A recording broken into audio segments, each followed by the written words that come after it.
It's Local Edition. Brad Pomerance here, and we are joined by Linda Kaminski. She is the Superintendent of Azusa Unified School District. Tell us a bit about the school district. Well, thank you, Brad. Of course. You know, I've been in the school district 4 years, and I have to say I've really enjoyed it because there's an energy and a lot of new activity and programs coming into place, and so the enthusiasm is just sky high right now. I am most enthusiastic about the penetration of dual language immersion programs. I think in our great state and our great nation, we are woefully inadequate when it comes to bilingualism, let alone trilingualism, compared to our European counterparts. I know Azusa Unified is looking mightily at those programs. You're right. You're right. We have had a dual language program for ages and ages and ages, but there's such interest from the community, from students and parents, that we're actually quadrupling it this year. Quadrupling? Yes. That's 4 times. Yes, I'm not that bad at math. That's good. And so how many, let's say, kindergarten sections will there be? We had 1. We're moving up to 4. We actually started preschool with the very youngest children, and kids can start the program at preschool or kindergarten or even up to 1st grade. How does someone enter the program?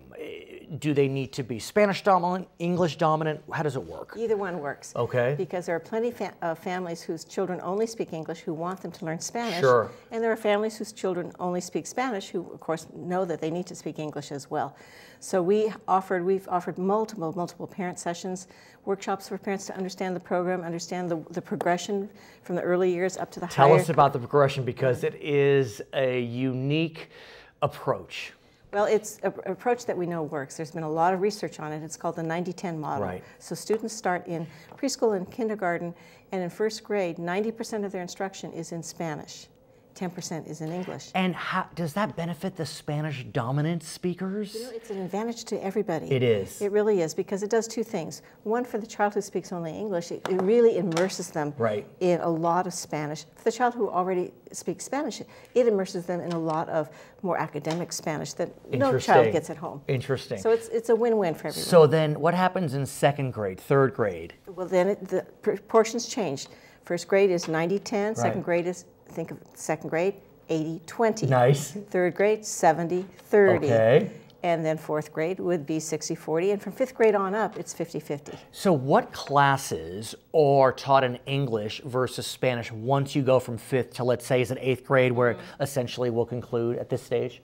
Well, it varies a little bit. The classes that I've seen that are most effective are language arts, and particularly social studies. To be in Spanish? Yes. Because it's fairly transferable. And well, it's transferable, but also the language that you end up using is a very high academic language, which is what the kids need all throughout school and to prepare them for college. They need to really develop the linguistic skills that both of those disciplines include, and just math naturally. And science, because I've heard those skills are transferable. It doesn't really matter what language you learn numbers in. How does it work for those 2 subjects? Well, as the students move out, they start initially with all their subjects basically in Spanish, and little by little they begin to pick up English and some of the other subjects. What do the studies tell us about these children as they enter high school and college? You know, the studies show that by 6th grade, the students who are in a dual immersion program are outperforming students who are in regular English-only instruction. Why? Well, there's a lot of research behind it, and part of the reason is actually the brain research in terms of how we learn, and the idea that students develop a certain level of cognitive flexibility that by learning 2 languages simultaneously that you don't get if you're only learning 1. So it really transfers well into preparing kids for the future. Brilliant. I admit it, I'm a partisan. I think dual language immersion programs are inspired, and I'm so glad to see they are spreading throughout Azusa Unified and otherwise. She is Dr. Linda Kaminski. She is the Superintendent for Azusa Unified School District. My name is Brad Pomerance. You're watching Local Edition.